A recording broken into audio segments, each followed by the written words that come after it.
No, it's a video camera. I think there's the guests. There's the owner guests.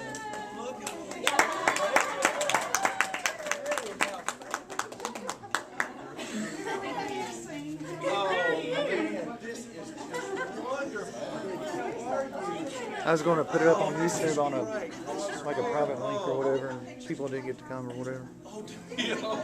All right. Great. Well, hey, everybody. Hey. I just saw your sister.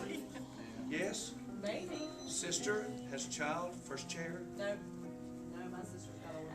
I don't know who it would be. You have to remember. Said Susan Sexton was something to her. Oh, Miss Mackenzie was the trumpet player. Yes. My cousin. Cousin. All right, she's terrific. Yeah. I remember this.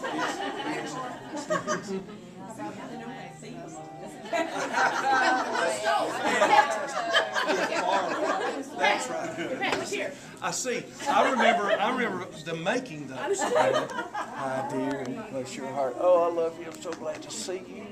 I've missed you so. This is great. Hi. See these guys? This is Teresa's boy. I'm Teresa's husband, Tracy. All right. Yeah, these were the ones that got torn up when they came out of the truck on the way back to Marion. And I think His memory's better than mine. Jimmy Moore's mother, Shirley stayed up till 3 o'clock in the morning re-sewing her back because we were going to contest the next day. It's so good to see you. I've missed you. This is so great. You guys are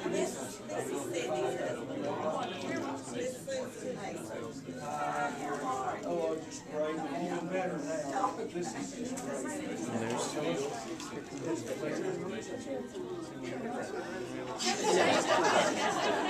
I can't believe you're here. This is so wonderful.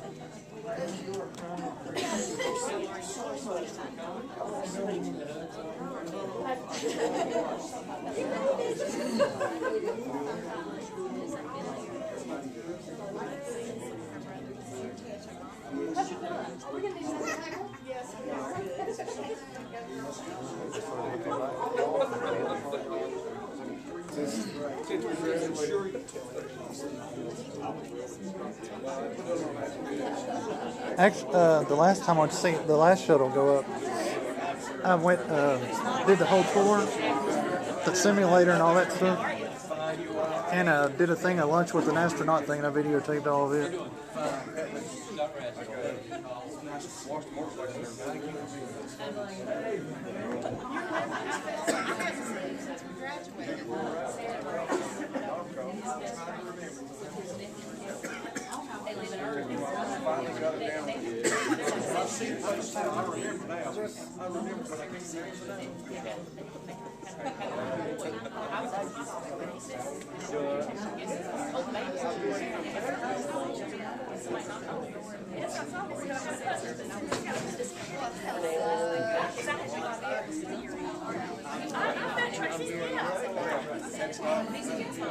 And you're the one, right? Yes. Okay, that's her. And Erin had no idea.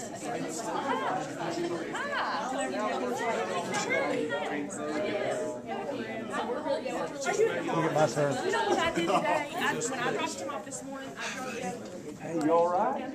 Why is it we're the only ones that get old? Well, You're not getting older. Well, It's I- not fair. well, I don't know about that.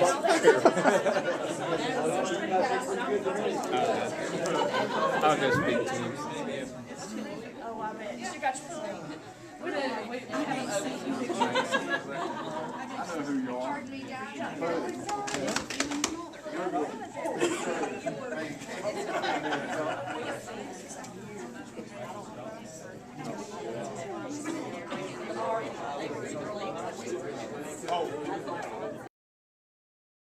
Yeah, these guys are wonderful.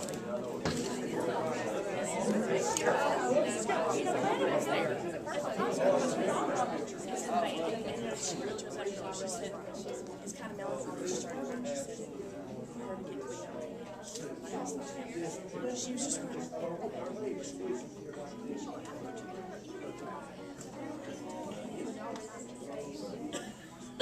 and so after the first and second year of the training,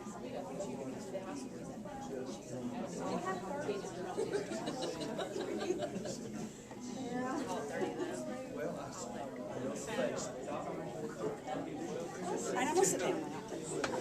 I started saying. I know. Well, I just got to talk. She said I'll sit down. Yeah, I got to talk. I got a rainer in. Oh, I've pulled it off. Good luck with that.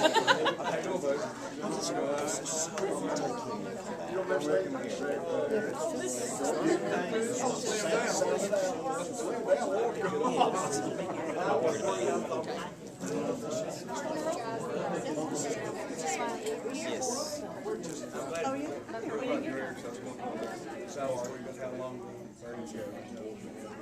I didn't want to. Last time I seen you, I can't believe it. I said, back then, I was scoring too.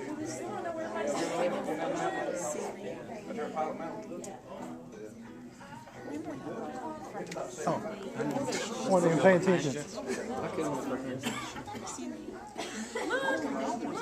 guess y'all. Can I pull up next to you and wave? I'll pass y'all. Cindy don't know me well enough to know that I don't do pictures. Is he leaning?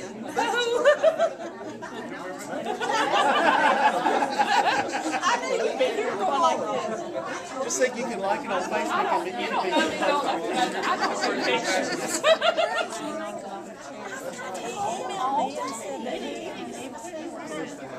Well, I've tried all day. His mom's house. Fred. Easy. Look this way. One thing's for sure, if he comes, we'll know. Really? He has to be Taylor Susan, you waiting on me? I want a Diet Coke. Joe. Joe Robertson. Is he in the area? I thought so. Cindy was here. So she told me, somebody else told her.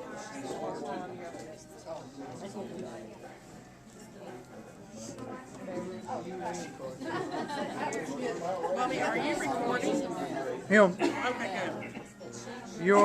no. The only thing it's in is the bread in the hand. The face is not in it.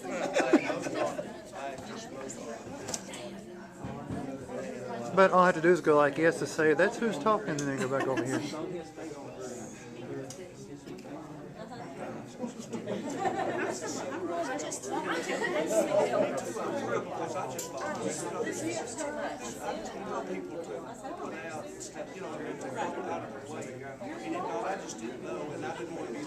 Should have brought a tripod. Didn't even think about it. Yeah, I got freaking $3,000 worth of ghost hunting equipment. I couldn't even think to bring one of the tripods.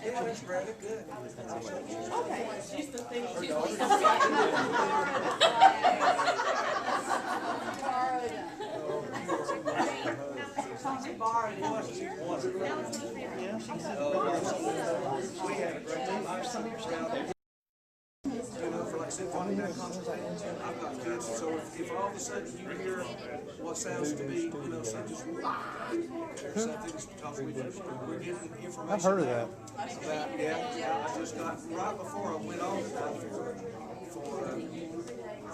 the All County Band, I'm walking down the hall, saying, please don't let me know, pass out, you know what I mean, all this, and all of a sudden Susan comes right down the hall.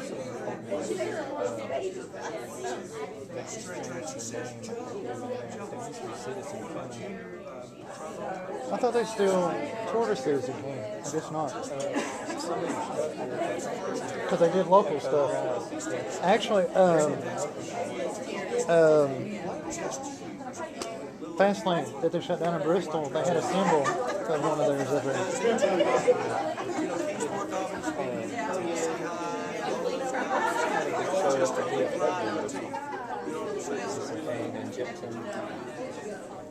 And there was another.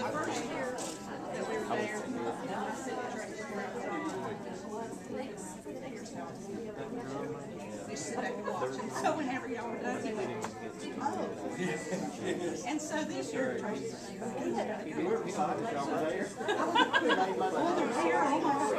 Wait till he gets older. You have no idea what last year is. Really, truly, what it is. Everybody be so sweet. And I know that your children are real thrilled. But I appreciate you all being so sweet to me and being so wonderful. And then this year, Did you say Hagrid? From Harry Potter? Yeah, from Harry Potter.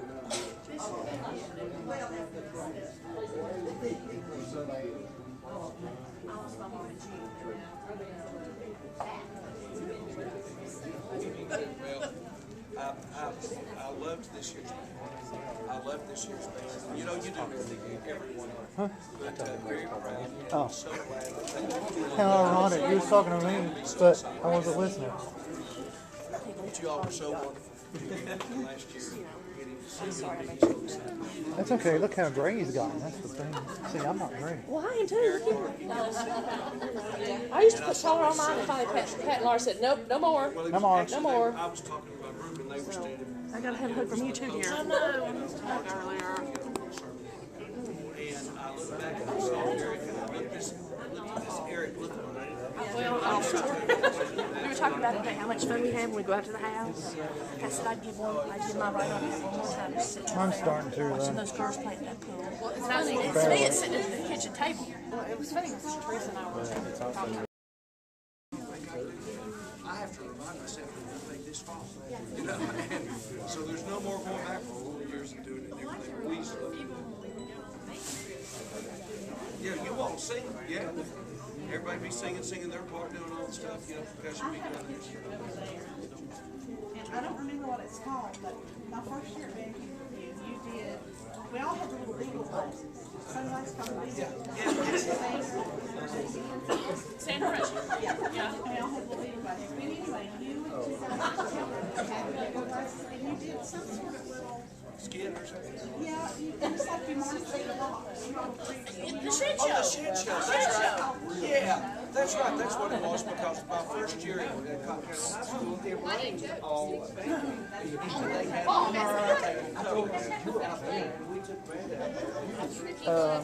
Don Graybill and Thomas Williams. Been married forever. Got them on Did you do just Facebook. like, did you do flag and like? Married and 2 kids, I think. See, what's hard to remember? Man, well, I went to the wedding, but other than that. Well, back then, when they lived South Carolina or somewhere, I can't remember. But I think she said they just moved up here a couple months ago. She changed a bit. That I can tell. that's my pleasure. I've forgotten that I took Oh, remember that? Yes, it was. Yes, yes. It's hard to believe it was 25. Yeah, it was the big thing. I know it. Well, you know, we were only about 5 years older than you are.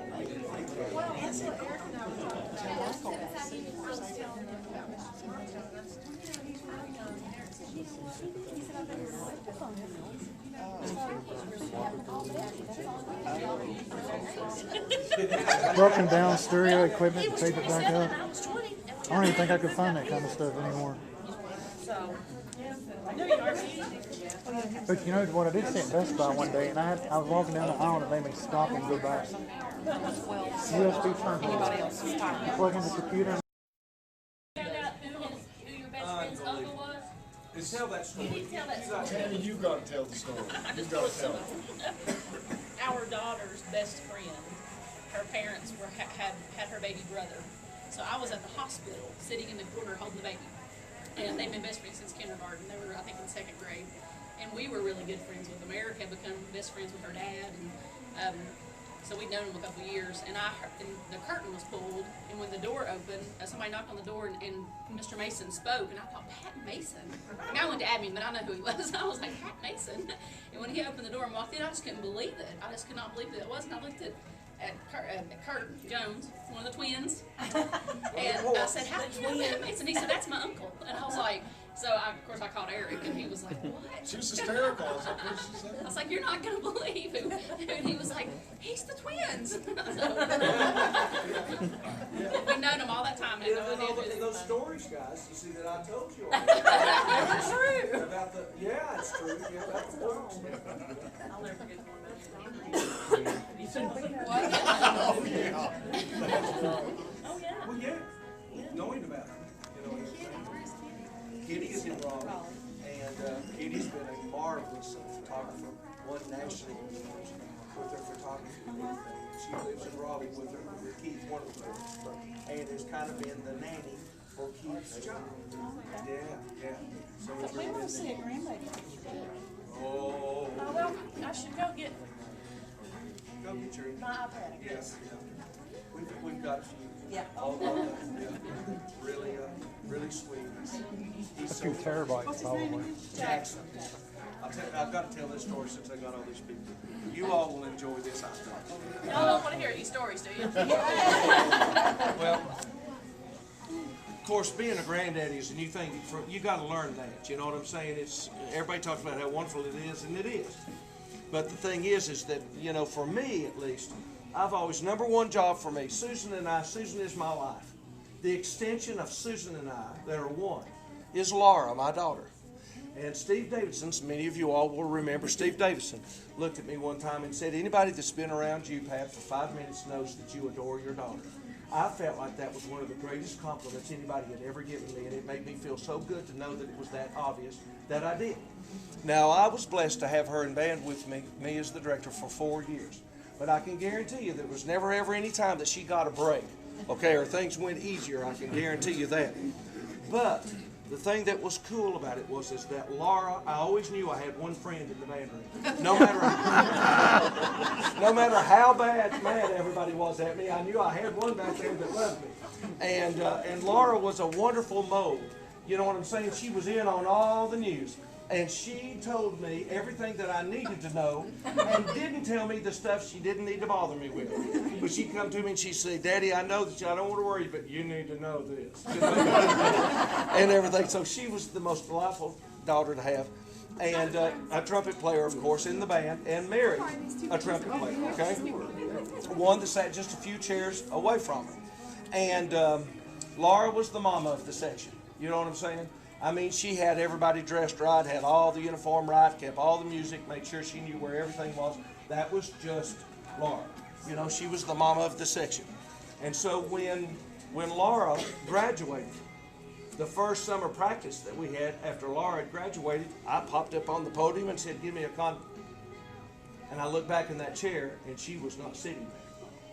And I can tell you right then that if I had been independently wealthy, I would have looked up and said, now I need everybody's undivided attention. It's been really good, and I love all of you, but I'm out of here, you know, because it scared me spitless. Because all of a sudden I didn't have the girl that had been with me. Laura would go to school with me when I was going to be staying late. Laura would go to school with me and sit in the band room while I did work, so I wouldn't feel like I was being punished because I was at school and not at home with my family. That's the kind of dog that I was blessed with. So when she was gone, I went, wait a minute here, you know?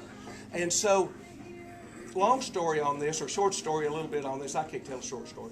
But the thing is that I decided because I wasn't independently wealthy, I was going to have to stay, okay?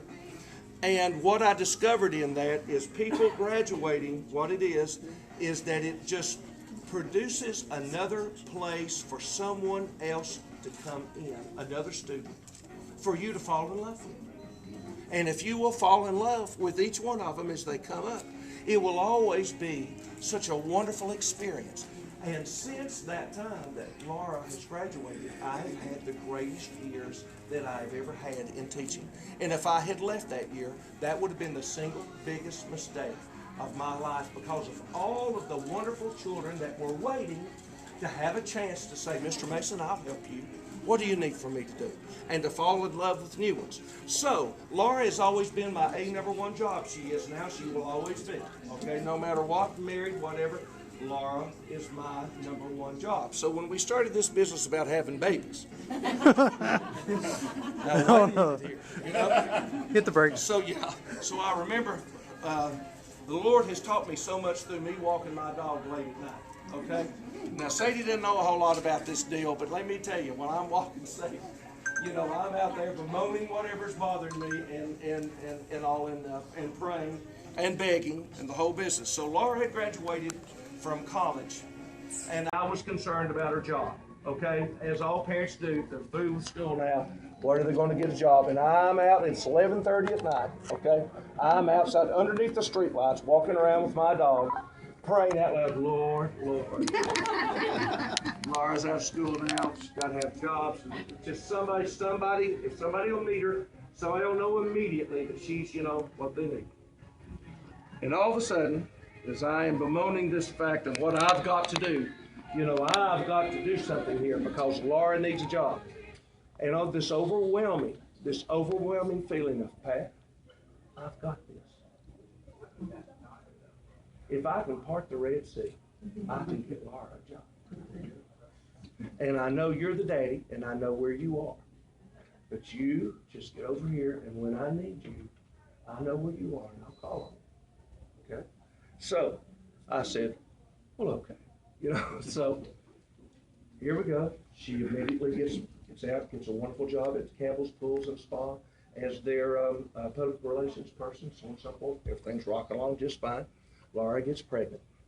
She loses that child. Gets pregnant again. Second one. Loses that child, and it was so far along she had to give birth to it even though it was a stillbirth. And that's when the Lord said, hey, Pat, it's time for you to come out of the bullpen, big boy. It's time for you to be daddy. Because you know, when your children get married, you kind of feel like, well, where's my place? Oh, I don't know what I'm supposed to do now. You know what I mean? She goes home with him, you know?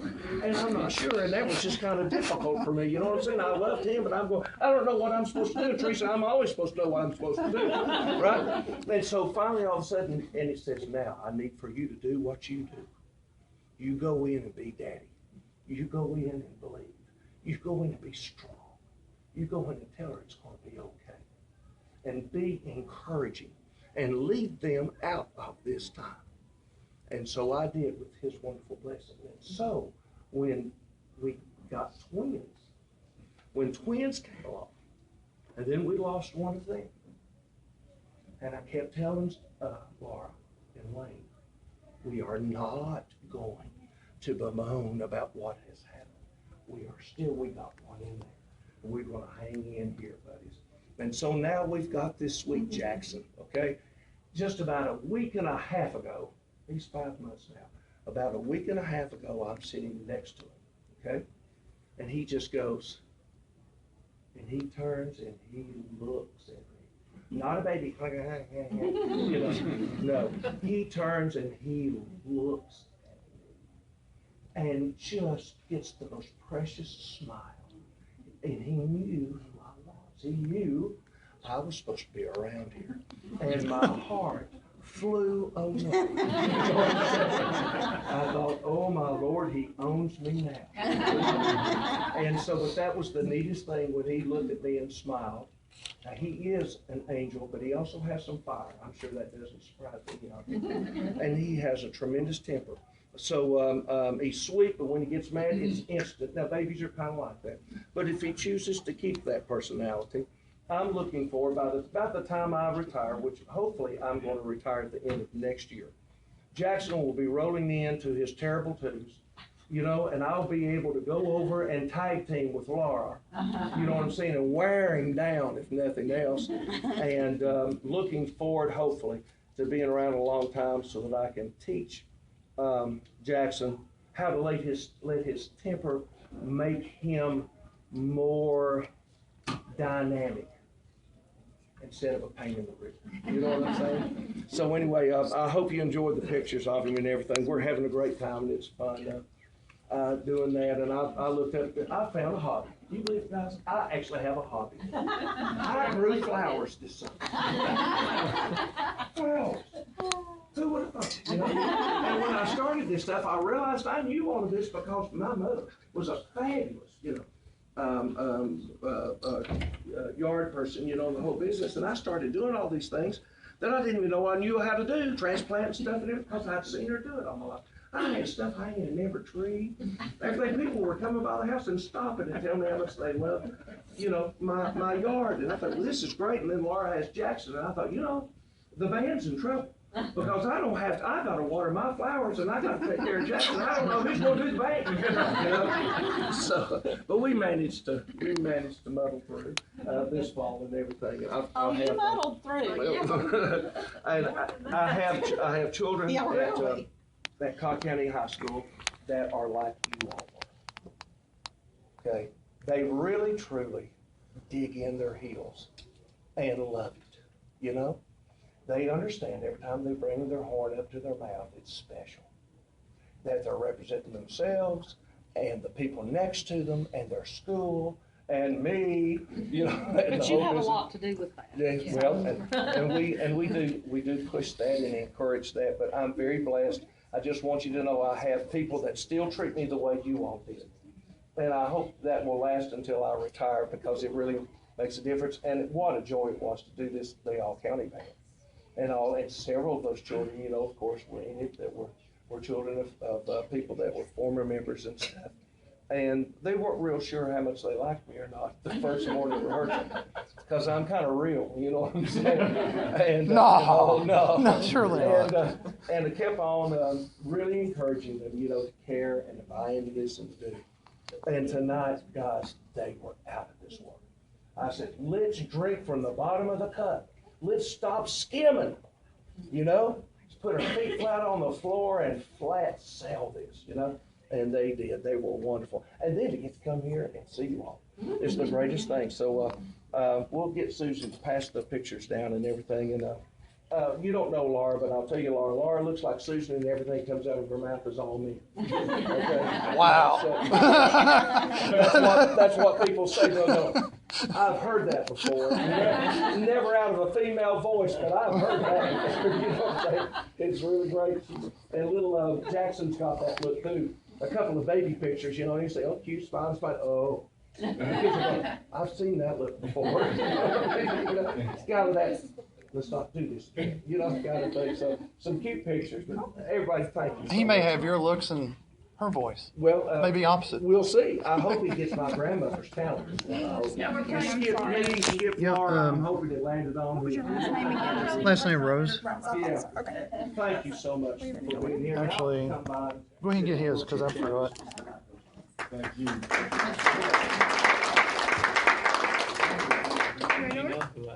Yes. I'm just going to start. There's only a few on here. Just a few. But Jackson was born with a diaphragmatic hernia, which means he had a hole in his diaphragm. But they knew it before he was born, so she had him. They immediately whisked him out, took him to Children's Hospital in Knoxville, and he had surgery when he was 3 days old. So what a hole in your diaphragm means, and I know we're getting ready to eat. The majority of, a lot of your internal organs are up in your chest cavity. Now, when you think about a baby, their chest is not this big. So they go in there and they pull all of this back through that hole, put it all in place, sew it up. I mean, it's a miracle. This doctor's just every cent you pay him's worth it. He's just a miracle worker. He was in the NICU at Children's for 3 weeks and 2 days. He was 11 days old before she got to hold him for the first time.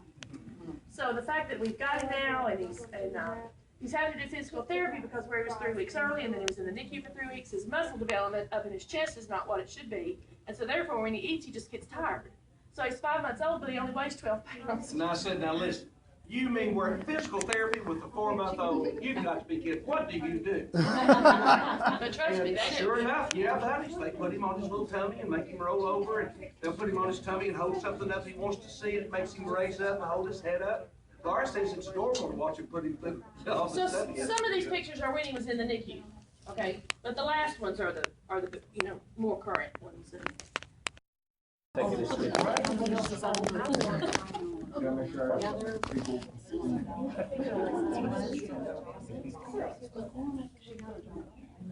But I don't want a whole lot of cheese.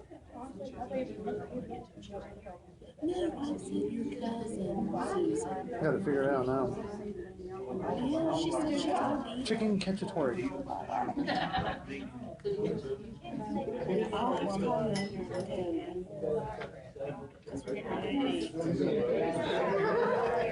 Yeah, I don't know because I have that number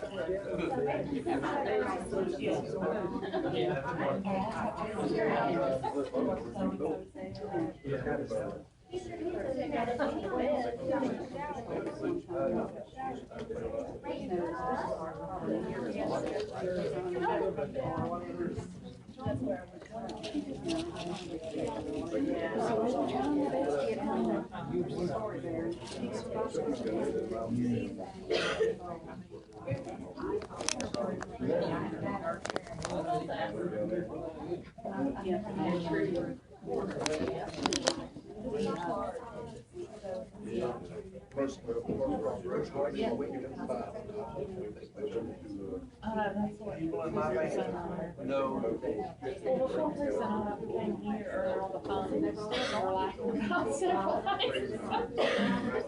Still to this day. Can't be a story about you and he said No, that's right. Still to this day, we're going, when we're marching in, walking in contests.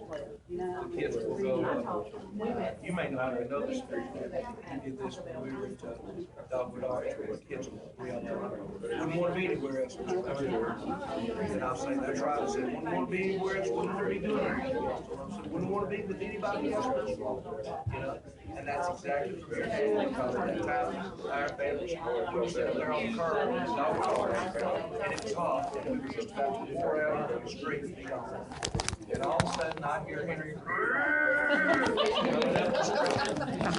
want to be anywhere else, wouldn't want to be doing anything else. And I mean, in 15 seconds, everybody was wild. Went on, went to first place, street grill, you know, the whole weekend was saved because of him. And ever since then, I've told that story. You know, wouldn't want to be anywhere. My favorite Henry Green story is when you remember the wake up call? Oh, yeah. Beating on everybody's door. Oh, yeah. He's like, get out of the van. These people that wasn't us come to the door. He goes, oh, wrong room. Yeah, when Henry goes to bed, Henry shuts down. I mean, we could hear him 5 or 6 rooms down knocking on others' doors, so we would be up before he even got to And I was ours. trying to get him. I was going,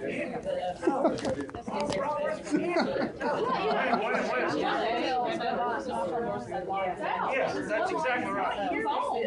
So about 4 or 5 minutes, it lights out and this lady does this where she turns off like, are you satisfied?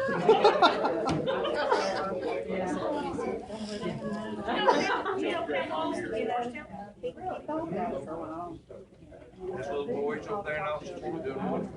He's been in real estate. Well, I remember us doing that. I have actually thought that he might be something you could ask him what about. Said, That's right.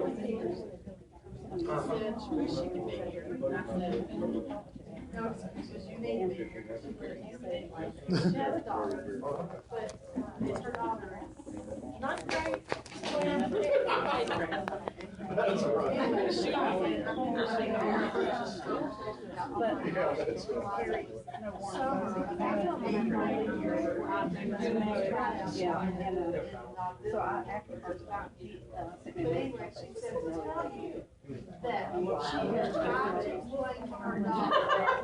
Of course, I didn't ask her that.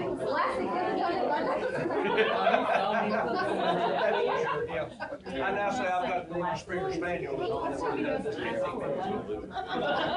She's smart and all.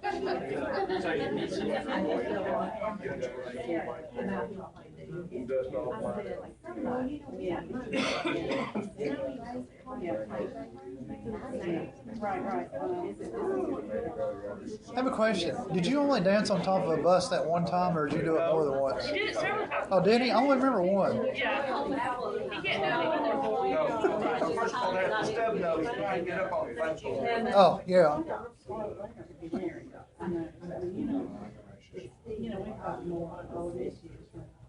I'll brag on his students. We got a text message. They're trying out for All-State East Band Day in Knoxville, and we got a message right before the band performed tonight. His junior trombone player, got first chair blue band, all state. So we're excited. Celebrate. Celebrate a little bit. That's a big deal. Now, is that the top man that you're? Yes, that's the top band. And so, yes. And we're thrilled to take trash can. Put us in the white band in the trash can. To get in, it's a big deal, but to make that look. He's very, very bright. And the switch for you, John.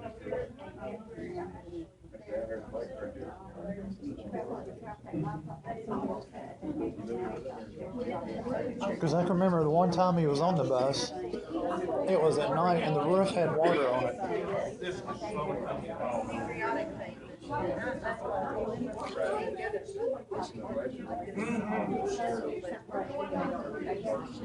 Life is a risk. Kids are big. we may have to tell the chili story or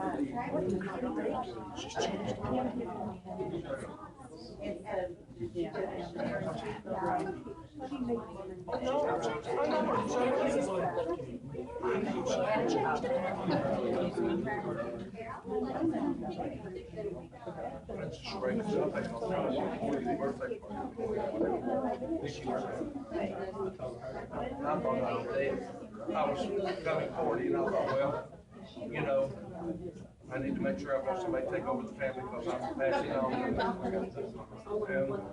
went home to die,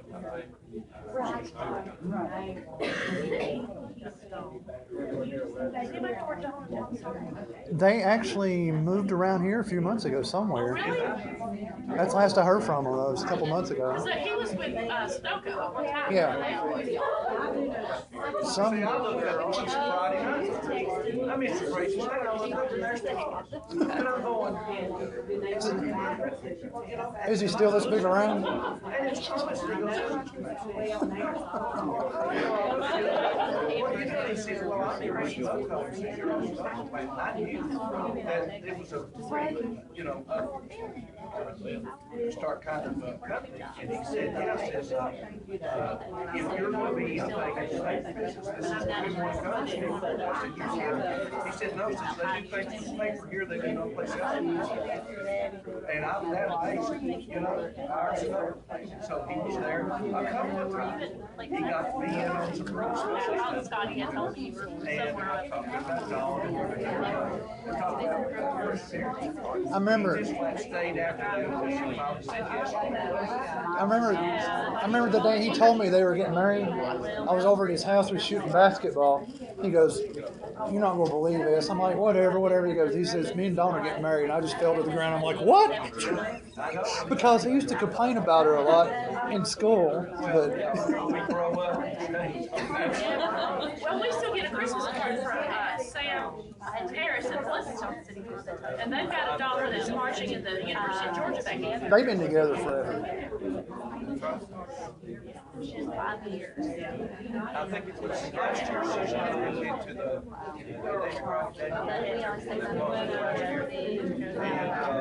and Virginia House and Eric's daughter is in their family. And we won that.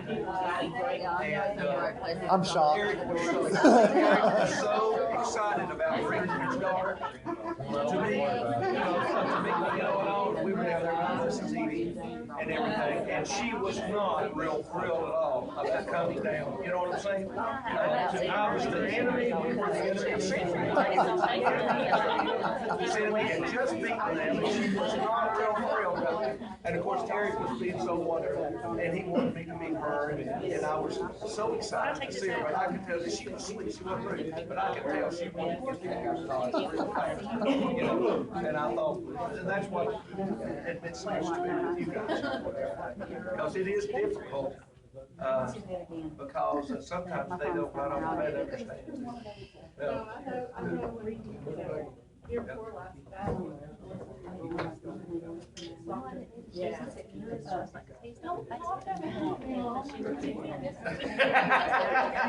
know, yeah, I know, I've thought about that a lot. I felt for her. I know that, you know. come on. I mean, you know, it just is once you're in that thing, family's family. That was so great.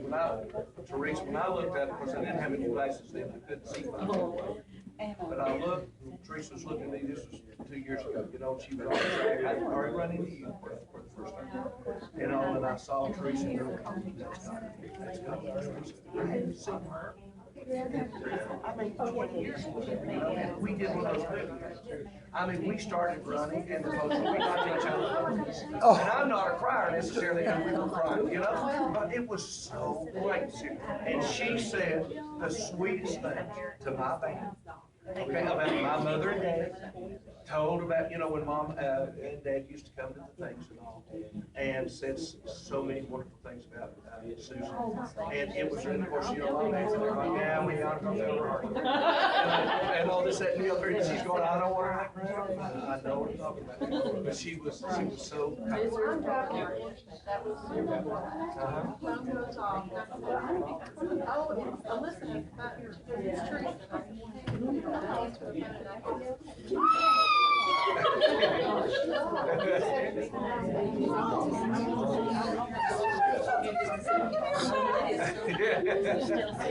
Oh, it was so great. That was just wonderful. There's all that wonderful Mike used to do drums when I was in Tennessee. Mike, they all know still have her because I have mine already. But he was there when it came up, and of course, you know, we've all aged, and I'm looking at him, and I'm going, and he goes, you know, Dad, it's my percussion. Just see, well, of course, all of a sudden, shoot, I knew the face that I saw him. It was so great to see him. He was so great. That was a last minute thing to go to that contest, and it's one of the greatest things. I thank the Lord for everything. That's great. Y'all have yeah.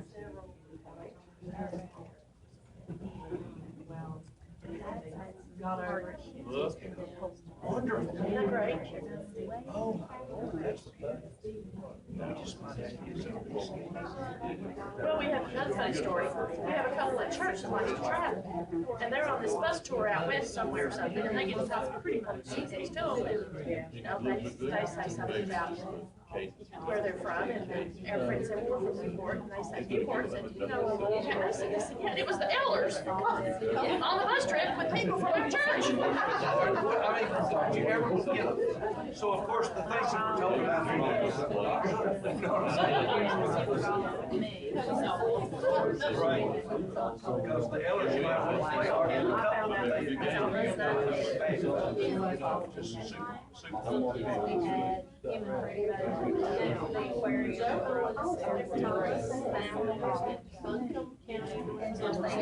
Oh, they moved again there.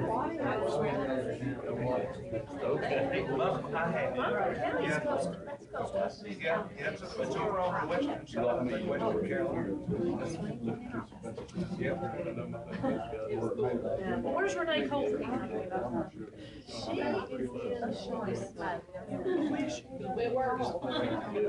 And, Marty, okay, what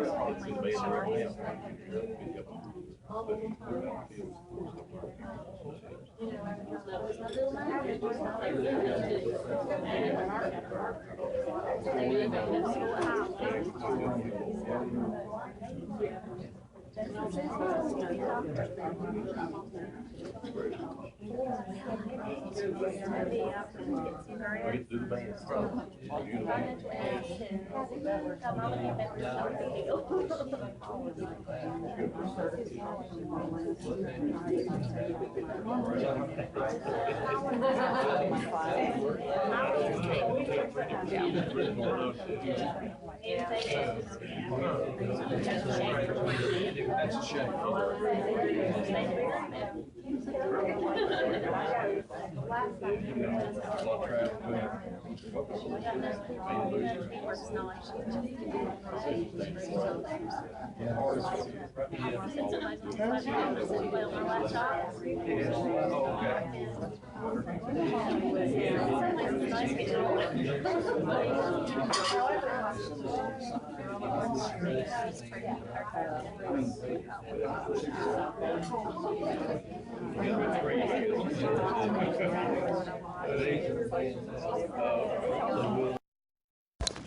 If you'll bow with me, please.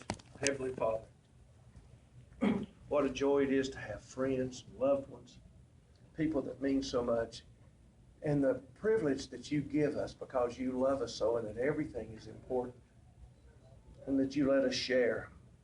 There's a little bit of everybody that's in this room in me, and a little bit of me in everybody that's been involved in one way or another in my life. I thank you so for the kindness and the fact that everything is important to you. You are so very intimate with us and wish to be the center and the single most important thing in our lives. Thank you for the lovely people that are in this room and what they have meant to Susan and I throughout our lives. We hope the best and greatest for them from now on, and hope that there will be other times when we can come and share in the great experiences that you have given us and provided that you brought us together. Don't think it was an accident in any way. And what all it means to me. So thank you, Father, for caring for us, being so intimate, being so loving, and giving us the opportunity to spend this great night with these wonderful people. I ask you to bless this food, our nourishment, and to our everlasting service to you. In your wonderful name I pray. Amen.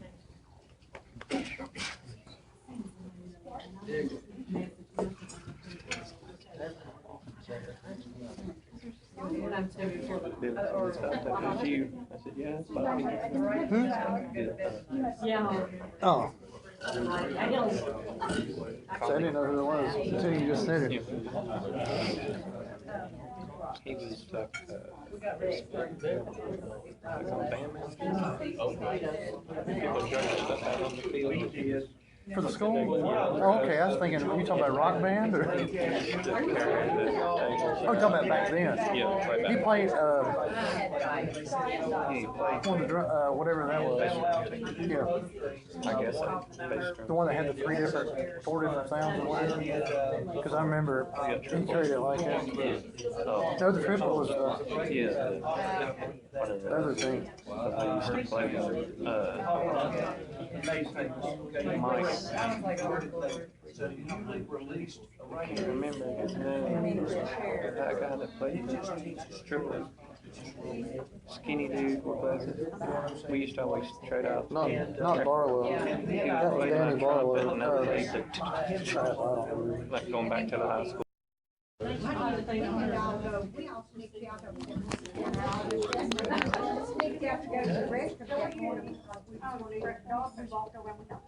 Me and Mary was your rope and sneaked out from right there.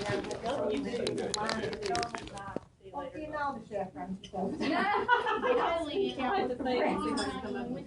I never forget looking up and the elders and everybody had their face painted. You know what I mean? You just got to know the elders to understand that that was not what you tried to say. You know what I'm saying? I thought, well, when in Rome, I guess. I don't know. You know? After the first year with them, we decided there could not be anybody else that could be having as much fun as we all had with them. With them. They were terrific. In New I know. Orleans. Do you remember when you all on the bus that we started having the competition with the kids?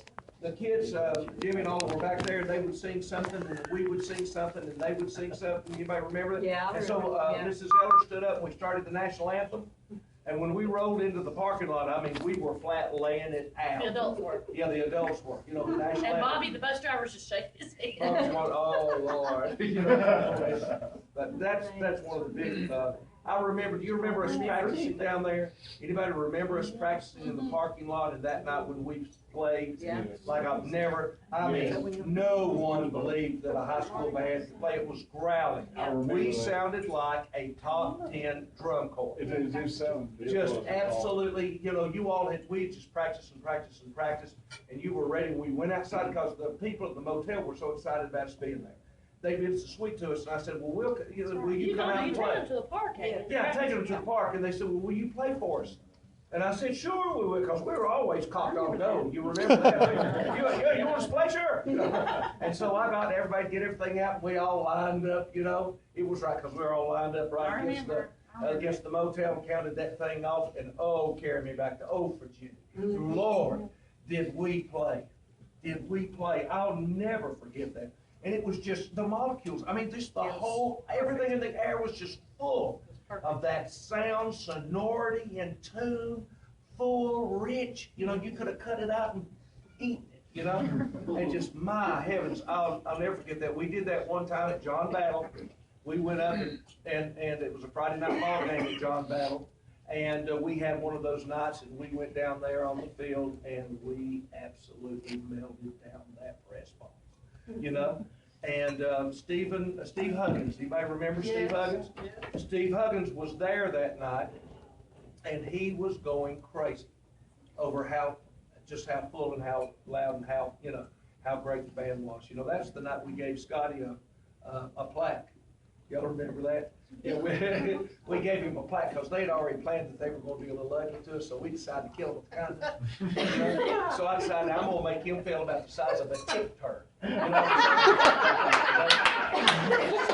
Y'all were waiting on that one, weren't you?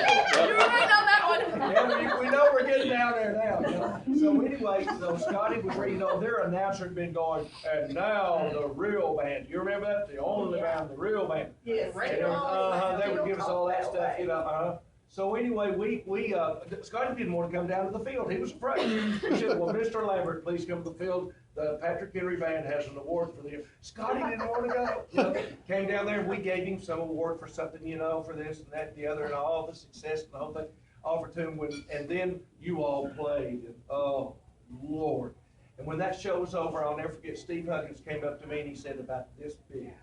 And I said, what? Said, what you made Scott Lambert. He said, oh, Lord, the way the band was. Since there was no doubt who the real band was, you know. But those things, all right, talking about when we went, we won 3 times at Lynchburg. Lynchburg. I was thinking of the second one after we won, and then we played again where we weren't nervous, more relaxed, and Sam Harris is up there going like going crazy. That's right. That's right. It might have been the second one or the third one that we had the antiphonal. Was that the second one? Might have been the second one. And we had struggled that year a little bit. It was a great band. We should have been 10-0, and we were about 8-2. You know what I'm saying? And I just couldn't seem to get the band hooked in. So we'd been at forgotten what ball game on Friday night, but it was this place. It's so awful. Was it Lebanon? Yes, yeah, I think so, but you can't get in there. Can't get in the stadium. Got in there, old, awful stadium, the whole business. You all went out there. And I got up in the stadium, you know, and y'all came out and played, I think, maybe the first 8 measures. And I walked out. I was just livid. I was also mentally ill. I know that now. I didn't know it, but I was mentally ill. I needed help. You know what I mean? I needed to go to a therapist. You know, I needed therapy. So anyway, but there was just this way I wanted it to be, and of course they'd come out and done something wrong, and so I walked out, you know, and everything. And they'd been brilliant all week long, and everybody came out and said, well, what was it? I said, I only know this. For one time I actually had poison. Okay, and I said, all I know is this: we got to get it off the practice field and get it on the playing field. You know, because they were brilliant Monday through Thursday, and then here we go. You know, so Susan and I, of course, my great companion, you know, I have Susan go with me up to the fence so that nobody can see my lips and hear me, and you are up in the stands, right? And we walk up to the fence looking out on the field, and I said, well, it's just the time has come that I'm just going to have to understand that it's just not going to happen this year. It's not going to happen. I've got to accept what it is. This is a nice band. This is what the Lord's trying to teach me. Of course, the whole time Susan's going, no, I don't believe that. No, you know, she was always so wonderful. And I'm trying to prepare myself for the disappointment, but oh no, this is not over yet. No. And I said, I've just got to admit it's not going to happen.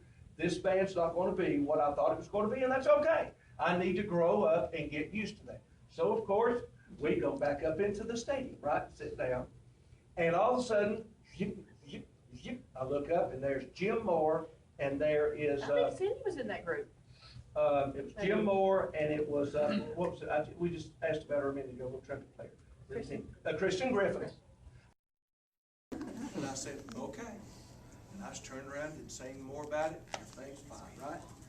So we get to Lynchburg. We get off the bus, and of course Jimmy walks off the bus and says, "Release the pigeons, we're here." Right? You know, because old Jimmy could do that because, I mean, you know, he performed in Mile High Stadium in front of 35,000 people at the World Championship, you know, and everything. So going to Lynchburg was not a big deal to him, except he knew how important it was for us. And that was so funny, that kind of relaxed everybody. And I always, you remember, I'd take you down to the field and let you see the field and remind you that it's still 5 yards between each yard line, even up there. And we were walking down through the concession area, and this was the coolest thing. We were walking down through, because we'd won twice, through the concession area, and I heard somebody say, it's the greatest comment, I tell my band about this now, because I've never had it said about any other band except you all.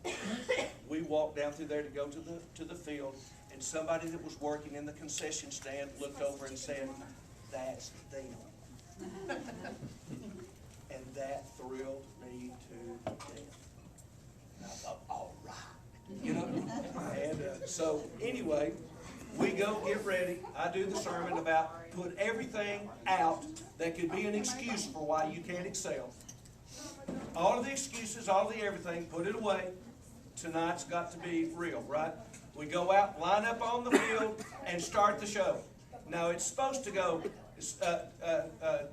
See some overture, yeah, declaration overture, whatever. Anyway, imperato overture. Imperato overture is supposed to go bum bum bum bum bum bum ba-dum. Oh, yeah. Bum, bum, ba-dum, okay, I'm standing there, wonderful angel of the world, Gary Hawley, right beside me, right? Well, I have a different relationship. Apparently. Yeah, Gary's standing right there, and they count it off. 1, 2, ready, go. And it goes, dun, dun, It's dun, double. Dun, dun, dun, dun, dun.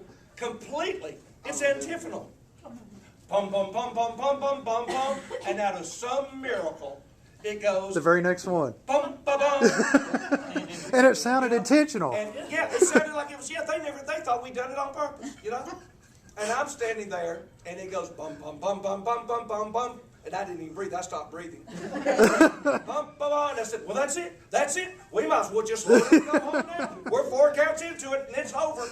Well, in the meantime, Gary's listening to what else is going on. You know, I'm hysterical. And Gary's going, wait a minute here. This show's not over. Wait a minute here. This show's not over. And I stopped running my mouth and shut up and listened. And that is the single greatest performance I've ever had a band ever give, ever, even to this day. And it was magnificent, and we won that baby once more. 3 in a row, okay? But that's one of the biggest memories. One of my memories is we were at Sullivan Central, and we had done really well, and we were up in the stands watching. Oh, And was it John Battle or Tennessee High that was on? John Battle. They were dropping had to make equipment y'all be right quiet. and left. We were going 1, 2, 3, 4, 5, Well, 6, the 7, man was sitting 8, 9, there. 10. I was going, hush, hush. Everyone, left, right, there, you know. But, yeah, that was... And then we beat Battle and Tennessee High that day. There are days when it's just your day. And that was one of the days he got on top of the bus. Yes. Because there was dew on the bus. He's up here doing all this stuff. She's over here going, Pat, come down from there. Be careful. Was that the day it was so freaking cold? Yes, yes. I looked at Susan. had on socks and long underwear and corduroy pants and a underneath shirt and a turtleneck and a sweater and a coat and gloves and a hat and a scarf. And I looked at Pat and I said, if it's this cold this week, what in the world are we going to do in 2 weeks when we go to Lynchburg? Shirt sleeves in Lynchburg. I mean, Yeah. you know. People came by and buses stopped. It was the first time John Battle had been beaten in 3 years. There were people thanking us. Yeah, I remember that's what I was that. gonna say. And buses came by from other schools, stopped, and the kids rolled their windows down and said, thank you for beating Battle. And we said, any day. You know? Yeah, really. But, oh my goodness, great times. And if you recall, Lynchburg, he always walked us down to a room. Mm-hmm. Don't remember where the room was. We passed him that light. The light would go off every time. Yeah. And you would have us visualize the whole show. My kids don't believe that I'd actually... I'll tell the story. Yeah, they don't believe that I used to actually make lights go off. you know? And I've tried to explain to them, guys, it wasn't something like I could look at it and make it go. But if I was torn up enough, or if I was fired up enough, I could walk under a street light and it'd go off for a second and then come back on. And they're just looking at me like, and I said, they'll say, well, when was that? I said, when I was young. When I was in my late 20s and early 30s, you know, I used to make lights go. I would drive under them in the car and they'd go off. They said, oh, Mr. Mason, you just, no, I'm telling you the truth. You know? They said, well, make one go off now. I said, I can't do it. I'm healthier. You know, I'm not mentally insane anymore. But that, I remember the time during concert season, we were going to give, I don't know, a spring concert or whatever, at Patrick Henry, and Susan was going to direct the number. Oh. She had always wanted to. Yes. And We did a so, march. unbeknownst to Susan, Yes. Pat said, okay, she's going to come on Thursday, and she's going to practice, and she's been working on this at home, I've been helping her and all, and he said, this is what we're going to do. When she gives the 1, 2, 3, 4, you're going to have your horns up just like you're getting ready to play, and nobody's going to squeak a note. And so we were like, oh, everybody felt so bad. We're like, no, we can't do that to her. That's so awful. And so sure enough, she came that day, and you were giving us like, all right, now everybody's got to do this. We can't have one squeak. And she came in there, bless her heart, and she said, first practice, 1, 2, ready, play, and nobody did anything. And she went, oh my God, don't do that in a real thing. I remember turning on the windows and you told them to do that. Yeah. Your eyes were real big, and you immediately you were just breathless, like, oh my God, they're not playing for me. That's the last time you ever let me do that. Not for any particular reason. She did a great job, you know. She really did. Do you remember going to band camp at Radford and having the guys show up at the door with everything not covered? Do you remember that?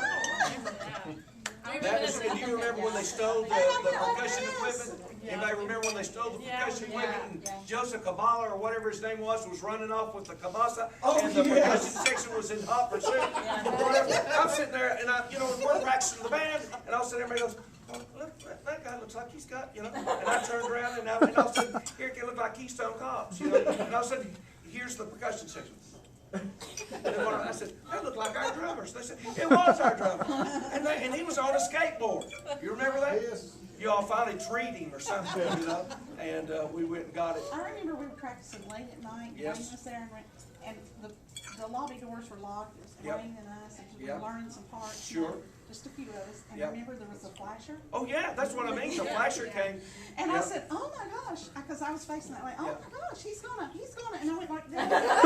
And for whatever stupid reason, I had my back to him. And instead of turning around and saying what's going on, I was going, what's going on? What's going on? What's he doing? So I covered my eyes right out the top of his hair, and then I went.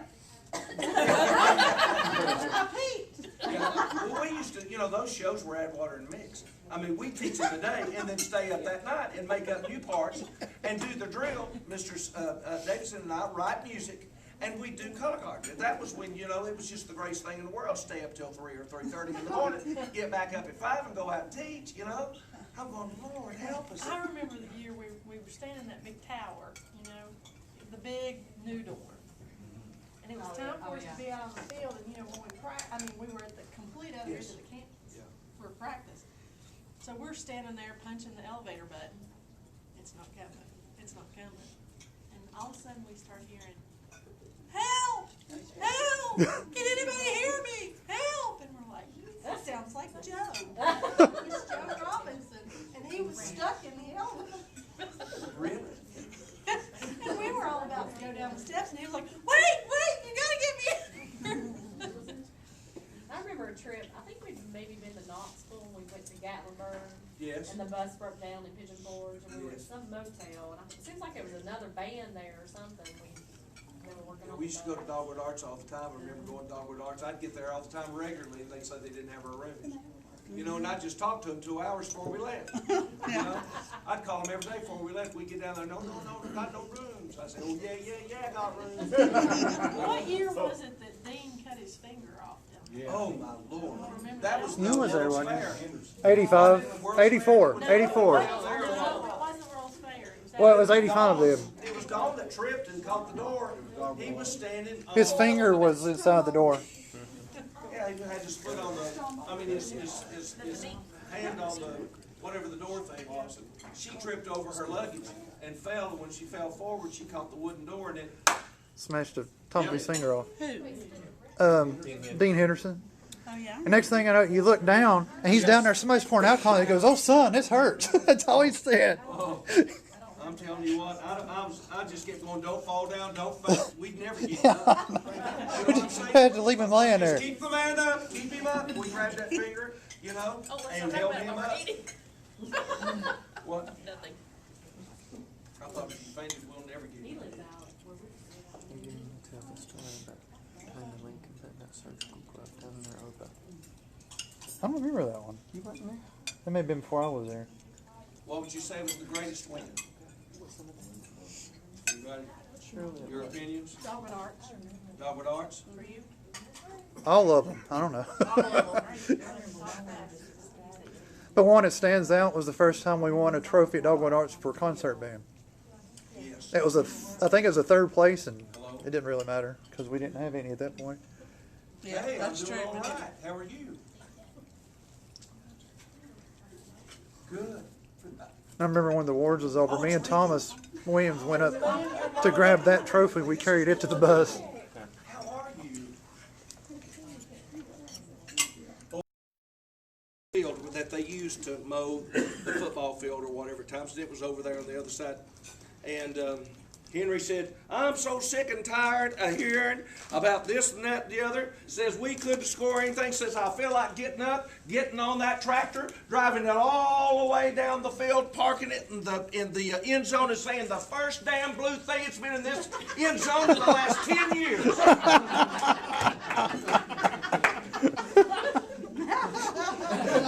Only Henry. And I'm standing there going, "That's right, Henry, that's right, that's it." You know, because nobody's going to mess with Henry. His forearms were this big. And, Okay, who was sitting in the band room when the blimp went by?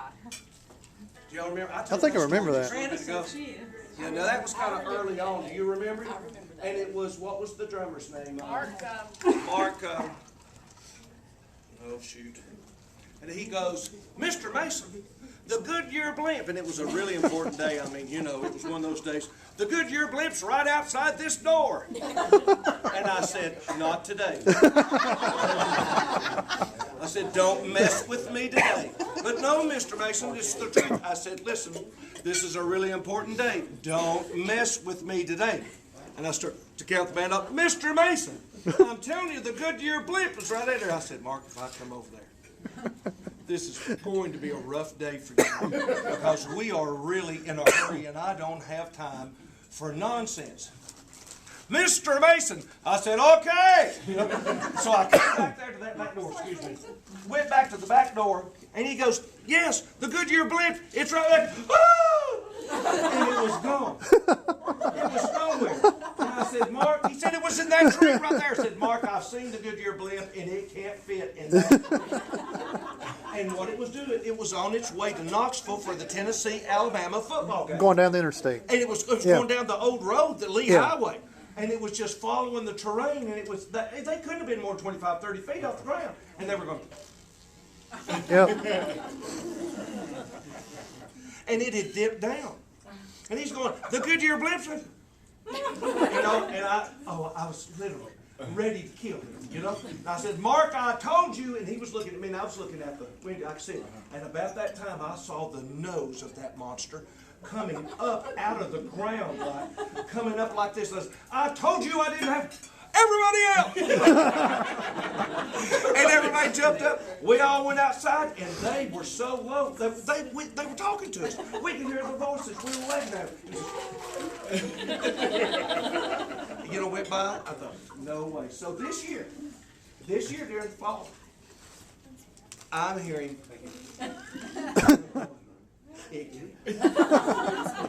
because I had walked out to go to the restroom. I walk out and I'm going down and I hear that sound. And I turn around and I look and sure enough, here comes the Goodyear blimp. And I'm going, "It's the Goodyear blimp." And I picked up my iPhone And I called Susan, I have to share everything. I called Susan, I go, Susan, you're not gonna believe this? The Goodyear blimp is coming right over our field. Well, why don't you take a picture with your Yeah, really? I only had my iPhone, oh, that's a good idea. I'm going, where's photograph it? And of course you get, and I'm losing it, and it's getting quieter. I go, where's the, it looks, you know what I mean? But I didn't large enough, you can see that it was a Goodyear blimp, but if I could have gotten it at the beginning, it came right over the football field. It was perfect, but crazy stuff. Oh my goodness. What's his last name? Mark? Yates. Huh? No, Yates. Yates? No, it was, wait a minute, Mark was the younger brother that went. Oh, no, wait a minute, that's right, I do remember. And you and Rick are like, where is it? We'll take care of it. You're like, it's right there. And it was about that long.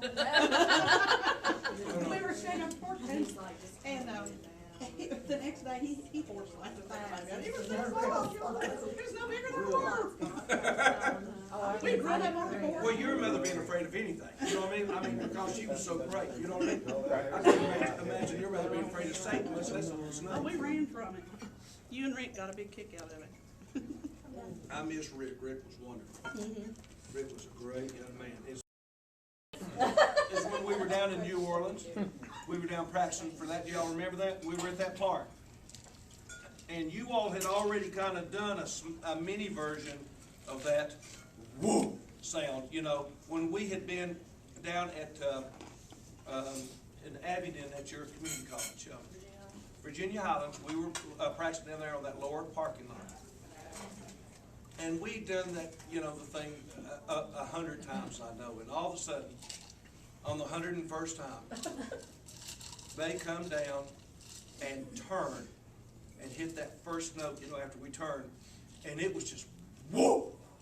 And I went, what in the crap was that? It was, I'd never heard them play like that. Never. And I said, stop. Let's go back and do that again. Sure enough, woo! And I went, I got to have some of this. So we sat and talked about it, what was going on, and it was wonderful. We'll say I got spoiled then. So I wanted to hear that all the time, right? So we get on the bus, go all the way to New Orleans. We've traveled over that. Remember, I dragged y'all off the bus, we go down, and we're practicing in the park. And of course, y'all are pooped and everything, and I, of course, have no sense. And we're going back and forth, and I am just absolutely sucking people's souls out of the body and everything. And Susan's standing over there, and she's finally had enough. And I think she said, "You're just crazy. You're just crazy." Says, "There is nothing wrong. They're great. You're just crazy." And I turned to her and I said, "Crazy? I know what they can do, and they're not doing it." Now here we are standing like this. They had never, the babies, they'd never seen anything like this at all. Out of us, we'd never done it. It was a first. And I was saying, "I know what they can do." I said, "Back to the line once more." They went back to the line, came up through there, turned, and went, wham!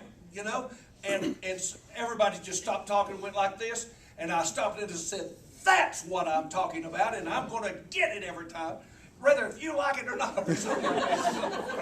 And then I apologized to her later. But anyway, yeah, that was one of those times. Yeah. Was it the New Orleans trip that you failed?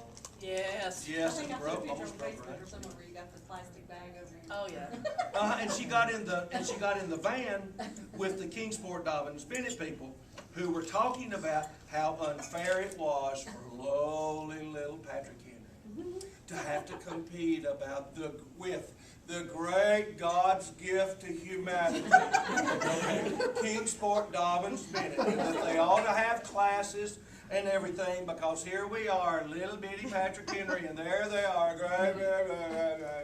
and of course Susan was just sitting in there just being polite and courteous. Had to throw up. And everything like this. Well, because I fell and twisted my ankle off one of those stupid curves. And they were because I was sweet too enough. busy looking at the cemetery. The ones that are built above ground. I've always wanted one when they marry. If I go to New Orleans or something like that, if I should die there, I want one of those things. I want them to build one that looks like Neyland Stadium and put it on top. I think that's pretty cool, But anyway, they were, for some reason, they got to have a van in the parade behind their van. So they were sweet enough that they put Susan in the van. Well, little did I know, of course, she was going through all this propaganda, you know, how great thou art, how great thou art, and how pissant you all are, you know, and all this, that, and the other. And of course, we're supposed to accept that. That's not rude, don't we? know we're not any good, you know, we're not capable of competing with the great and everything. Well, we got up there, did the street drill and the whole business, whooped their fannies big time. You remember that? Whooped their fannies big time. Beat the Michigan and Louisiana state champions. And Dobbins Bennett, thank you very much. You know, and that was one of the greatest things. I'd had enough. I finally got off the van. And you know what? When they found out what the scores was and what had happened, you couldn't find them anywhere. They were gone, brother. That was the first time we went. And we were still marching. Because we had to do an extra 5 miles or I had something. just found out I was pregnant. Yes. Laura. Yeah. And we were walking down the street. Was and that 91? No, that would have been 87. Because First time or second? the second time. Yeah, it had been 87 because we only went once. And we were walking down the street where y'all were marching, and I kept picking up beads. And finally, Shirley Moore came over and grabbed me and said, "Do not bend over anymore." Because she was afraid that Laura's going to come out of there. You know what I'm saying? And I was just- Because she was just early on it, you I know, was and she barely- didn't, of course, in here go By the see. time we get to the end of the parade route, I was exhausted. And Yeah. Shirley, I said, It was "Shirley, like 14 miles or something. I was- Yeah, it's unbelievable. I was- It's not from here to Washington, D.C. you all were exhausted too, because you all got on the bus and y'all were gone. Y'all Oh, were yeah. exhausted. I didn't have to worry I'm about glad I anybody got that else on taking video. night. That was also the trip that he took you on the boat on the Mississippi River. Remember And that, the remember that? steamboat? We were gone. Yeah, oh, that was the greatest trip. Yeah. I took one step on that boat You remember that? and I got green. And I said, Shirley said, "You don't know that, do you?" I went, so I just went and sat down. I didn't move. I stayed put. I didn't do anything. She couldn't even turn her head. Of course, me, you know, Mr. Band Director. I don't know how in the world she put up. I mean, I was concerned that she was sick, but you know what I mean? I mean, there were people to take care of, the kids, and, you know, the whole business and everything. Bless Shirley's heart, but Shirley was an angel. She stood right there and just patted her hand. Said, "Well, look straight ahead." You know what I mean? I'd come by and say something, "I can't look to the side." She won't get up from you, you know, so I said, "No, that's okay." You know, it's okay. Oh, my goodness. Sign that says, "Show me your," and of course my mother didn't miss a beat. Well, I ain't got but one. He threw all the beats. Is that not the greatest thing? Oh, that's prime. That's the first time I've heard that. Never missed a beat. Oh, I'm sure not. He just started. Full of beads, but the problem was, then the parade hadn't even started, so we carried that bag of beads. I carried 5 miles, she carried 5 miles. I know. Yeah, I know it. We had them hanging on the hats. Everywhere. The I kids remember had them bringing hanging on those plumes, and then their hat would be here in front of their eyes. And they'd be, I remember bringing it all out when we got back and dumping it on the table and letting people, you all remember that? We'd gotten so much stuff and we had so much and we just dumped it like the bounty, you know what I'm saying? Like we treasure or whatever. But when I took Jimmy and those guys down, which would have been some of your all's time, I've never seen such wealthy women that would give anything for this. It was just regular old cheap, you know, costumes, yeah, jewelry, and they would give their lives almost for the pearls. And I had like 3 or 4 of them draped around me, you know, like I was King Tut or something, walking in front of the band. And I mean, these women were ready to bring cash out. You know, we got in the Superdome, and they would give anything for those. So I was taking off. They would give me, you know, different stuff for the kids and everything. But it was amazing how they all wanted to collect, and it was cool because every big float had their thing, and even had coins that had been minted. You know, I still got some of the coins at home. I'd rather be, and whatever, that was the main thing for the whole parade. And then the different floats would put, if it was swimming, or if it was fishing, or if it was whatever they were going to do. And they would, and we had all those coins. I've still got some of them. Stuff that I've saved from going and doing all that stuff. Do y'all remember the year we had 3 springs? Oh, yes. Springs? 3 springs. I can't believe the silence. Really? It was one of these years. It would have been after you. What year was it? Well, Who went to the, who was in the apple fest, the apple blossom, cherry blossom? Cherry In blossom. Washington D.C. All right, Yeah. Washington D.C. That was one spring. Okay, and then we went down and went to Dogwood Arts, and that was the second spring. Now in good old Glade Spring, Virginia, we still had like a half-inch snow. And then we had our own third spring. We watched the dogwoods bloom in 3 different towns at 3 different times. And that was the year of that. And then the other way, which was, do you all remember when we went to Dogwood Arts and won and we were exhausted, came back, and for whatever reason, when I would get up, I would always get up and pull the curtain back and look outside. You know? And I got up at 6 o'clock, grabbed the curtain, went, Susan was dead asleep, pulled the curtain back and went, "What? You've got to be kidding." We had 5 inches of snow on the ground. And we'd been to Dogwood Arts with the dogwoods blooming and everything. Susan said, what? I said, "Susan, we are living good." Because we are worn out. We didn't get back till late last night, and we are going to be out of school today. Sure enough, we were. I said, "Well, man, that's what you call living right, you know?" Yes, sir. We were out that Monday because of snow. Well, we used to get such great snows up there. I'd give anything. $200,000 would buy snow in Newport. But I remember bringing David Lester and little wiry ended up going to be in the rescue, helicopter rescue stuff. Oh, Dana Lester. Dana Lester. Yeah. Okay, and I've forgotten who the third one was. It was supposed to snow one night. That was Blake. It was Blake. That's Blake. right. It was Blake. Yeah. They'd all 3 come over. We had set up card tables. My kids don't believe this either. You know what I mean? They really don't believe. Of course, they look at me and go, "Why would I want to go over and and put together puzzles with you?" Yeah, because that's all we had to They go, do. "Man, you just wish I was man." You know what I'm saying? But anyway, what is that song? "I'm not as good as I used to be, but I'm as good once as I ever was." You know that? But anyway, and so I tell them, about this, and they had come over and we set up card tables and put all these puzzles out. We were so excited that Susan was cooking. We were going to have the greatest time.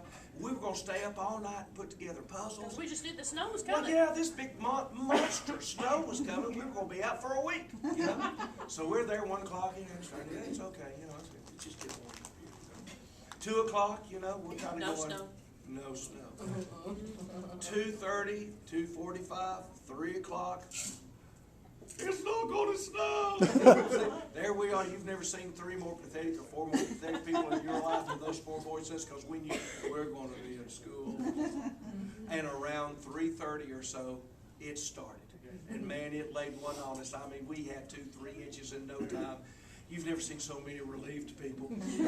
We had the greatest time sitting there just doing puzzles. That was just so much fun. Because kids would just come over to the house and we'd decide. The people would come over and camp out in the, in that little living room we had that's about the size of some of y'all's closet, I guess. Because we lived in that apartment above the thing, Did I ever tell you all the story about the dog that got caught in the lightning storm? In the pool? In the pool. At the Buchanan's? At the Buchanan's. Yeah, never? No. Yeah. All right. Are y'all ready? I'm up in the apartment. I'm not home. No. And I look out the window for whatever crazy reason, because there was this Old Testament doomsday storm coming. You know what I mean? It's just black sky, all. And I'm kind of concerned because I thought, tornado or whatever, I was watching to see what was going on. And I happened to just open up the curtain just in time to watch this little tiny, cutest little dog. And dogs will do this sometimes because they don't understand what a swimming pool is. I don't understand. It's not their vocabulary. Okay? And he just walks straight in and goes kaplunk right into the swimming pool. Okay? And I'm going, this is not good. I'm going, maybe he'll be able to get out. He'll be able to figure it out. If he fell in, he can get out. He's coming over to the side. Yep, going over. Come on, a little bit further this way. You get. I'm going, come on, over this way. Because, it's already beginning, the storm and everything. And you go, I'm going, crap.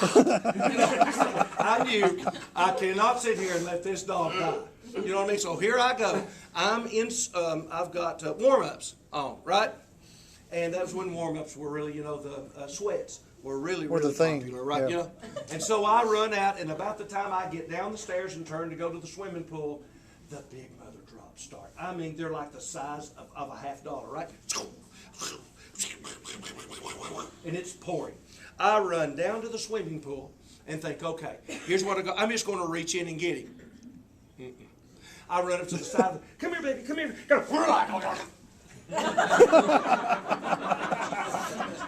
Now, I mean, it's raining seriously, and now we're getting the,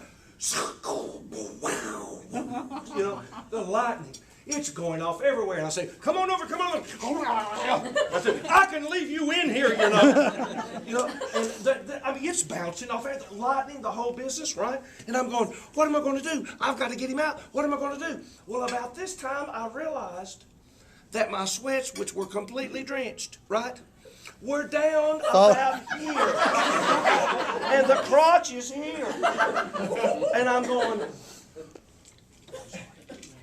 and I said, I've got to do something. And I saw this wrought iron chair in a lightning storm. I saw this wrought iron, and I pulled my sweats all the way up to my armpits and pinned them down underneath my armpits, okay? And ran, of course, and I went, picked up the wrought iron. Guys, it's lightning like crazy. And pouring. And I walk over to the swimming pool. This is the greatest opportunity I ever had to get lit up really good. You know what I'm saying? Lightning storm and swimming pool and a wrought iron chair. And I put it down into the swimming pool. By this time, I'm showing quite a bit of cleavage in the Fortunately, the neighbors are not home because they probably shot me. And I've got it pinned up here trying to do my best. I go down into the swimming pool, and he swims right over and gets up in the chair. And I pull him up and sit him down, and he jumps out of the chair and trots off, doesn't say thank you or anything.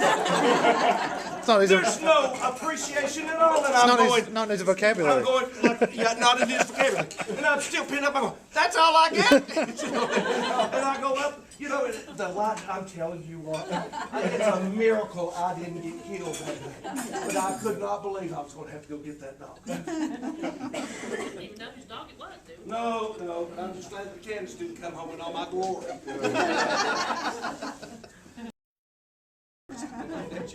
And some people are so astounded at that, but that just bounces off my brain now, just like it did you all. Oh, what was it though? I was talking to Joe Robinson. He was an 8th grader in the same class with Martha Eller. And of course, Martha was pure as the driven snow. The first bad word had never crossed her path or anything. Not that I said anything, but one time I looked at Joe in the Tubas and said, Tubas, if I wanted dinosaur farts, I'd written dinosaur farts. Can you please play a note on a dinosaur fart? And Martha goes home and goes, what's a dinosaur fart?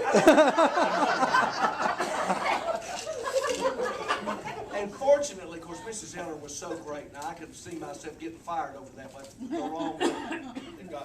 But she thought that was the funniest thing she'd ever heard in her life. She couldn't wait to call me and go, Mr. Mason, you've just got to hear this. She was so wonderful.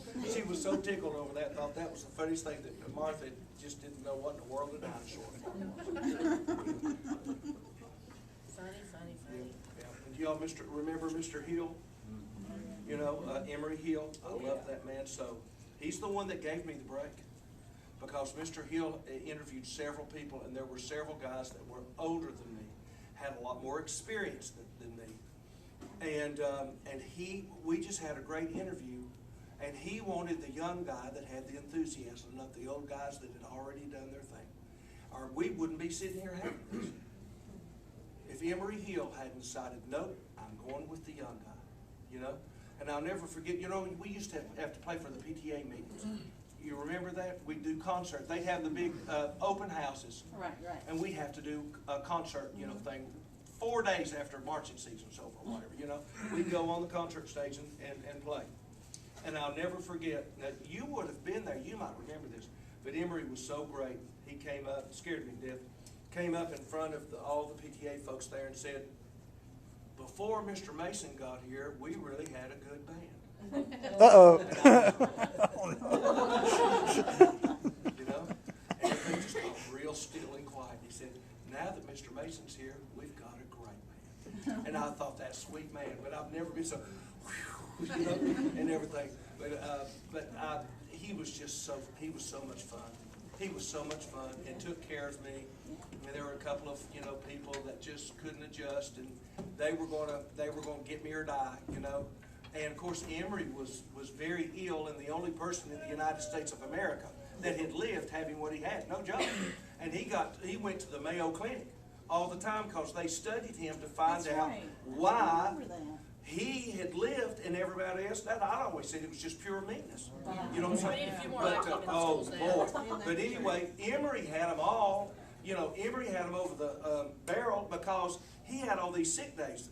Emory Hill could have gone home, okay, and had they had paid him for 3 years and couldn't hire a preacher, you know, and he had the Mayo Clinic excuses, you know, so they couldn't do anything with him. So fortunately, being an honorable man, Emory Hill did what he wanted and made good decisions. And those guys, there's a couple of people, and we won't have to rehash all that, came in, they were all ready, we got to get rid of this man, he's pestilence. He's going to ruin our youth, you know, and all this, that, and the other. And Emory just smiled, you know, and go, well, I'll talk to him about it, don't you worry about it. You know, they'd all good old boys, you know, and everything. He'd go out, Emory would bring me down, and Emory knew everything on everybody, you know. And he'd come in and says, don't you worry about him at all. I know who he's sleeping with, and I know. Says, we're not going to have any trouble. You keep working hard and teaching. I'll take care of that. He said, next son of a... And you know, just like that. And I'd get up and say, thank you. And I'd go back down to the bedroom. Everything would be fine. And everything, you know, but oh, he was the greatest guy. It was just, and Mr. Miller too, I adored him.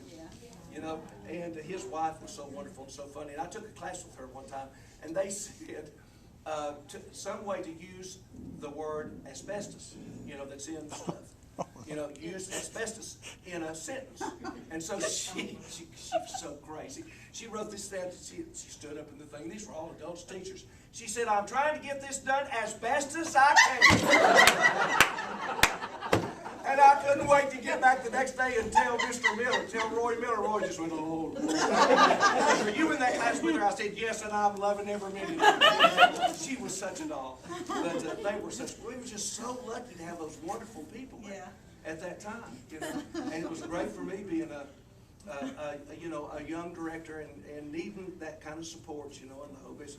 Do you remember when we used to have those gong shows? Yeah. I look at that now. They would have me do the gong thing, and when they ran out of acts and they didn't want to go back to class, they had me tell stories about the Porks.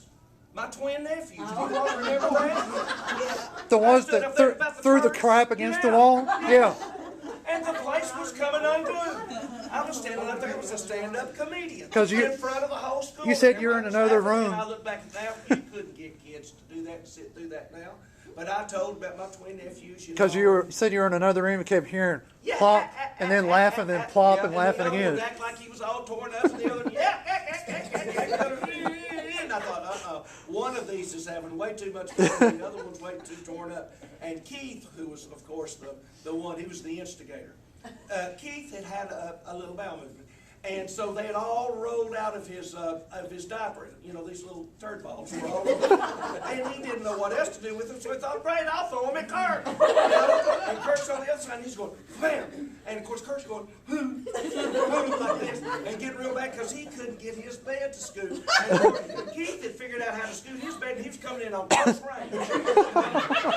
And I came in there, and there were turds stuck on the wall. It was between their fingers and everything. And I told this in class, in school, in assembly, and they went crazy. They were laughing so hard. It's another miracle I didn't get fired. And I had to pick them up by their arms, you know, because they were covered in it, and take them in the bathtub. I take one and go get the other one, you know. Those two guys, they were something else. Today, Keith is a police officer with the Durham City Police Department. He's on the SWAT team. And Kirk is works with Eastman, and I don't know, he's a big wig. Over security or something? Over security, something. Down here in Kingsburg? In Kingsburg. Yeah. They've both done really well, and like I said, Kitty, my angel, I love her so, and Kitty has won the most outstanding portrait photographer in America twice, has been nominated 5 times, and is the only one they ever had. This is Life Touch, okay, so this is a big deal. Is the only one to have ever had one of her own trained photographers win the award too. So she's done some great work and had a very nice career. She's fallen and broken her ankle, and it doesn't seem to want to heal, and life is torn up for her right now and all, but they've all done very, very well. Those of you that were, you didn't know Kitty much, but you knew about the ports, you know, knew about them. And the reason I called them the ports is you just had to see them to believe it. They had 5-pounders on both sides, you know what I mean? Pudge everywhere, you know, and they were so cute, and they just looked like the porks, you know what I'm saying? And it was fun. I used to tell all kinds of stories when you ought to get tired. I'd break into a story about Still this does. stuff. There was some story that you had before you came to Henry about some, maybe y'all were in a concert band, or and some majorette's, the end of her baton came off and hit the bass drum or something, remember? Yes, that was a girl that was called Nagahaga. That was in Newport. Okay? Her name was what? Nagahaga. Pam. That's Pam was her name. She was gorgeous, just like 5'10", you know what I'm saying? Slim, dark skinned, just beautiful Looked child. like an Indian. It looked like an Indian, okay? Native American. You know, Native American, you know, and everything. And so I just, it was one of the few majorette chords I've ever had, and the whole group was just the sweetest kids. They were so much fun. And most band directors just absolutely hate their majorettes, and especially the mothers. But these mamas were just wonderful. And we had the greatest fun. They were just great. And Nagahaga, that's what I called her. Nagahaga was doing one of these things where you grab the end of it and do this, like this, and all of a sudden it went, you know, and it just came streaming across the, you know, the band room, and boom, and hit the bass drum, and everybody's screaming, where'd that come from? She's going, looking at her baton, and she's got nothing on the end of it, you know. Yeah, they're dangerous, man. These guys are dangerous. But, yeah, she was a hoot. They were all just, they were sweet girls, good students, you know, and they were fun. Now, I didn't know anything about majorettes, but we rehearsed, you know, and they got better, and they taught me, you know, what finger drills, well, you know, the whole business and stuff. And so I finally got so I knew enough to try to help them a little bit. But they were great girls, you know. But yeah, Nagahaga, big Nagahaga. I'd love to see her. She's still in Canada, but I don't run across her much anymore, you know. It needs to be more volume, you know, and they kind of look at you like, really, you're, you know, and they're saying, I know you thought you all were wonderful. You know, they don't realize really how I was going to say, there's no thinking. successful we were. Well, of course, we were even ahead of our time, you know, when Yes. you come in, you brought us, The you know, it's funniest like this thing. flag, I'm like, seriously? Yes. This does not match our uniform. I've been criticized everywhere for that. Well, she used the school colors. I don't understand what's wrong with school colors. You know, white skirts and white shoes. All of that.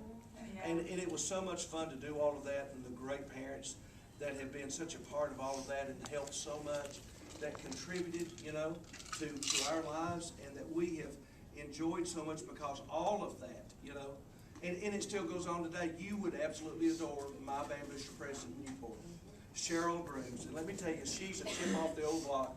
And I walked in last year and said, and we had this pathetic little 7-foot tree that looked like it'd come from, looked like the tree was homeless, you know what I'm saying? And I walked in and I said, Cheryl, yes, Mr. Mason. I said, Cheryl, you know what we need in this room? She said, what? I said, we need a tree in this room that's as good as the band we've got in this room. And she said, well, what do you want? I said, well, let's go out and get us a 12-footer. You know, she said, okay. And the next thing I knew, she'd gone up and talked to people up at Walmart into giving us their display. A 12-foot tree with all of the lights and everything on it. And it was absolutely magnificent this year. But now that's Cheryl. But yeah, that's all I had to say. It's time for us to have a tree in this room that's as good as the band we've got, you know. And Buddy, that took care of that. They're wonderful, and we have had those wonderful people all along, you know? And I can just about name all of those, band booster presidents and all of them ones. How many did you have land this year? I had, 89.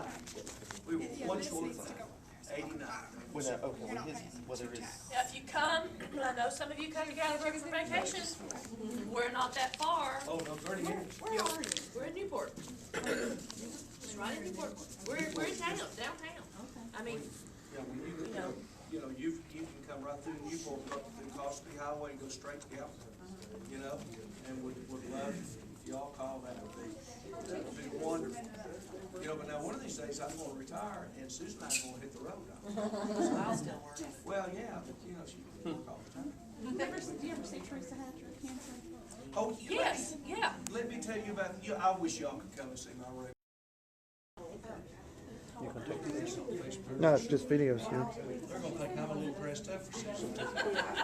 I went to school, I used to choose with me, we're real good friends. I told us, I was like, we really should.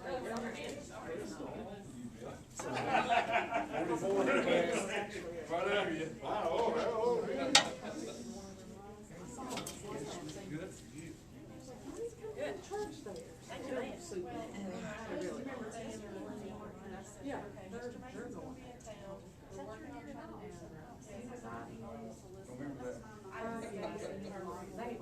They have been coming.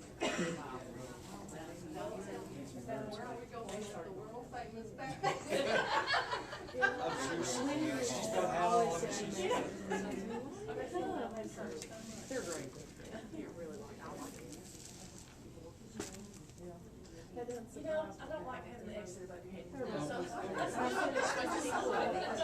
This is the way. Yeah. Out of the congregation, you know, well, you know, like Tracy, you know, when he used to be on straight then. Don't forget your flag. You were the sweetest.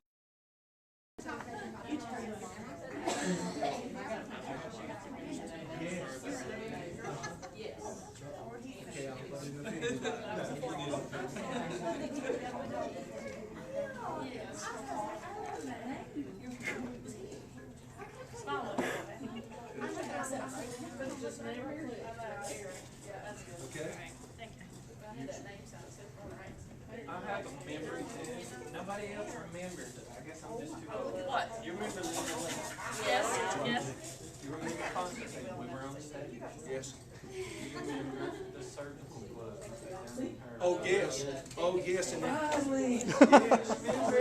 actually, we did that to somebody this year. I've got a really nice bassoon player, you know, finally, in Newport, you know. And, in fact, he just made third chair, second chair red band. I just found out on the thing, which is a big deal. But anyway, and we put one of those in and it stood straight up, you know, the whole business. A surgical glove, if you take a surgical glove and put it around the top of the bassoon and stuff it down inside and get them to play a real low note, oh, it'll just go, it'll inflate and just do this, and they won't even know it's happening, that it's up there, and they'll go boom, boom, boom, boom, and they'll go, and it's just hysterical. You gotta get it.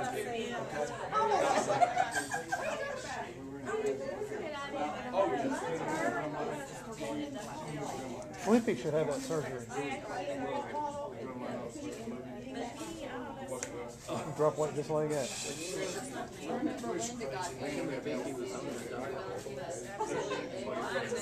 Oh, yes, yes. It's a good thing they don't let us carry guns. You know, there's a reason why I saw that thing they were talking about, how should all let teachers carry guns. I said, no, you don't let teachers carry guns. No. I don't think it works like that. I've tried that, it don't work. Well, I know they want us to protect them, but there's other ways we don't need to. I went from 52 jeans to 38 after that. You haven't changed a bit. You have not changed I still got the 52s at home. Gave the rest of them away. I accidentally got them out one day when I was like getting ready to go, and I went, whew, and I went, wait a minute, that's not right.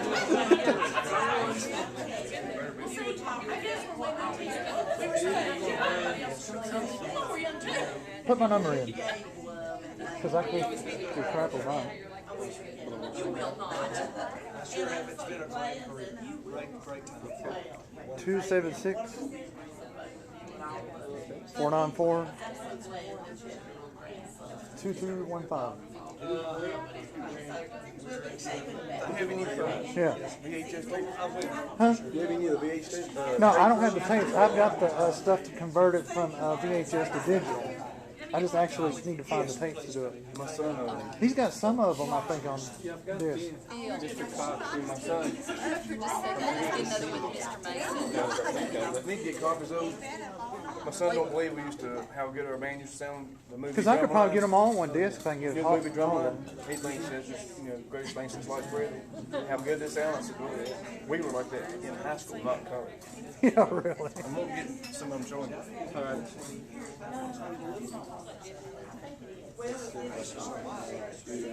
I wouldn't doubt it. Mr. Cox has it converted it to digital already. He might have did. I hadn't talked to Mr. Cox. I seen Johnson Memorial Hospital like 3 or 4 years ago, getting a checkup or something. I don't know what he was doing. I mean, you can't miss that. But he had gray hair then. He just kind of like walking by.